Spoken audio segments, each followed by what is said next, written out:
செங்கல்பட்டு மாவட்டம் மறைமலை நகர் அடுத்த மல்ரோச்சாபுரம் பகுதியில் இயங்கி வரும் பிரபல தனியார் உற்பத்தி நிறுவனமான ட்ரையாம்பு நிறுவனத்தை எவ்வித முன் அறிவிப்புமின்றி திடீரென மூட நிர்வாகம் நடவடிக்கை எடுத்துள்ளதாக கூறப்படும் நிலையில் அங்கு பணியாற்றி வரும் 1500க்கும் மேற்பட்ட தொழிலாளர்கள் அதிர்ச்சியடைந்துள்ளனர். மல்ரோசாபுரம் பகுதியில் பல ஆண்டுகளாக செயல்பட்டு வரும் இந்த தொழிற்சாலையில் 1000க்கும் மேற்பட்டோர் ஒப்பந்த பணியாளர்களாகவும் நிரந்தர பணியாளர்களாகவும் பணியாற்றி வருகின்றனர். இந்நிலையில் தொழிற்சாலையை மூட நிர்வாகம் நடவடிக்கை எடுத்துள்ளதாக தொழிலாளர்களிடம் தெரிவிக்கப்பட்டதாக கூறப்படுகிறது. மேலும் தொழிலாளர்கள் பணியாற்றிய ஒவ்வொரு ஆண்டிற்கும் ரூபாய் 6000 வீதம் மட்டுமே இழப்பீடு வழங்க முடியும் என நிர்வாகம் தரப்பில் தெரிவிக்கப்பட்டதாக கூறப்படுகிறது. நிர்வாகம் வழங்க முன்வந்துள்ள இழப்பீட்டுத் தொகையை ஏற்க தொழிலாளர்கள் மறுப்பு தெரிவித்துள்ளனர். தங்களின் எதிர்கால வாழ்வாதாரத்தை கருத்தில் கொண்டு பணியாற்றிய ஒவ்வொரு ஆண்டிற்கும் ஒரு இலட்சம் ரூபாய் இழப்பீடு வழங்க வேண்டும் என தொழிலாளர்கள் கோரிக்கை விடுத்துள்ளனர். ஆனால் இந்த கோரிக்கையை நிர்வாகம் திட்டவட்டமாக நிராகரித்து விட்டதாக தொழிலாளர்கள் குற்றம் சாட்டுகின்றனர். இந்த கம்பெனில 6 வருஷமா நான் வேலை செய்யறேன். அதுக்கு ஏத்த பெனிஃபிட் எதுவுமே அவங்க பண்ணல. இப்ப திடீர்னு ஒரு 9:30 மணிக்கு கம்பெனி க்ளோஸ் பண்ண போறேன்னு சொன்னாங்க. 25 அடுத்த மாசம் 25ஆம் தேதி க்ளோஸ் பண்ண போறேன்னு சொன்னாங்க. அந்த நோட்டீஸ் போர்டு 3 மாசத்துக்கு முன்னாடி சொல்லணும். அதுவும் எங்களுக்கு ப்ராப்பரா பண்ணல. இப்போ 9:30 மணிக்கு சொன்னாங்க.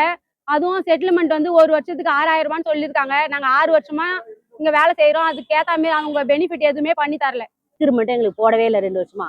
இப்போ லாஸ்ட்ல கம்பெனி மூட போறோன்றது இவங்களுக்குள்ளே பேசி முடிவு பண்ணி திடீர்னு இன்னைக்கு காலையில கமிட்டி மெம்பரை ஒரு 6 பேர் அவங்களா செலக்ட் பண்ணி பேசவே தெரியாதவங்களை கூப்பிட்டு உள்ள உட்கார வச்சு பேசினாங்க. அவங்களுக்கு வெளியில அங்க என்ன நடந்துன்னு சொல்ல கூட அவங்களுக்கு புரியல. அவங்களுக்கு எப்படி அவங்க விளக்கம் சொன்னாங்க, இவ்வளவு போடுறது கூட அவங்களுக்கு புரியல. 6000 7000 ஒரு சிலருக்கு அதையும் சொல்ல தெரியல. வருஷத்துக்கு 6000 15 நாள் சம்பளம் கொடுக்குறோம். ஒரு வருஷத்துக்கு 6000 கொடுத்தா என்ன வரும் எங்களுக்கு? அப்ப நாங்க இந்த கம்பெனி விட்டு இப்போ போனோம்னா 3 மாசம் எங்களால எங்கேயும் வேலைக்கும் போக முடியாது. அந்த பிஎஃப் கிளியர் ஆகணும், எல்லாமே கிளியர் ஆகிற வரைக்கும் நாங்க வீட்டுல தான் இருக்கணும். நாங்க எல்லாமே இங்க வேலை செய்யறவங்க பொறுத்த பாத்தீங்கன்னா எல்லாமே மிடில் கிளாஸ் ஃபேமிலி தான். எல்லாம் இஎம்ஐ கட்டுறவங்க தான். ஒரு மாசம் சம்பளம் இல்லை கூட இஎம்ஐ காரெல்லாம் வீட்டாண்ட வந்தா போவே மாட்டான். இவங்க ஏதாவது ஒண்ணு எங்களுக்கு கொடுத்தே ஆகணும். ஒன்னும் கம்பெனி ஒன்றும் எங்களால ஒன்றும் நஷ்டத்தெல்லாம் போல. எங்களால அவங்களுக்கு லாபம் தான் வந்துருக்குது. நஷ்டம் அவங்களுக்கு ஒன்னா சொல்லுங்க, நாங்க ஏத்துக்கிறோம். அவங்களே சொல்லிட்டாங்க நஷ்டம்லாம் இல்லைன்னு சொல்லிட்டாங்க. தச்சதெல்லாம் அப்படியே இருக்குன்னு போகலன்னு மட்டும் தான் சொன்னாங்க. கண்டி நாங்க தச்சது நஷ்டம்லாம் வரல அவங்களுக்கு.